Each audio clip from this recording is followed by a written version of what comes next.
Une lettre d'amour au café de Bruxelles, c'est comme ça que se définit Carnival, un nouveau guide touristique un peu particulier. Il ne s'agit pas de vous donner des directions de rue pour aller quelque part ou les bons restos. C'est plutôt vouloir capturer l'âme de ces endroits dans les cafés. Donc c'est un guide intime. Le recueil recense 11 bars. L'auteur y raconte ses anecdotes, ses rencontres. Il est arrivé à Bruxelles en 2009 à la suite de la crise économique. Je me trouvais diplômé en Irlande mais sans travail.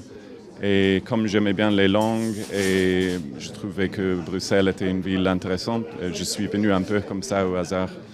Et je suis resté, je suis tombé amoureux de la ville. Dans les endroits que j'ai décrits dans le bouquin, c'est vraiment des endroits où je me sens chez moi, je me sens à l'aise et je me sens bruxellois.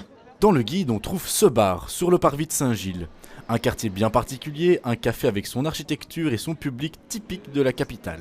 Là, tout à l'heure, il y avait une famille avec des enfants, il y a des jeunes, c'est multigénérationnel, multiculturel aussi, je pense. C'est un bar qui date de 1880 et je pense que quand on rentre à l'intérieur, on a vraiment ce sentiment un peu du vieux bar bruxellois qui n'a pas bougé. Il y a un engouement, mais de plusieurs générations internationales et du coup, c'est vraiment chouette de voir que ça se ressent et que les gens partagent aussi leur histoire comme dans le livre. Pour ceux qui veulent lire ces histoires, Carnival sort aux éditions Byte Book. Pour l'instant, il est uniquement en anglais.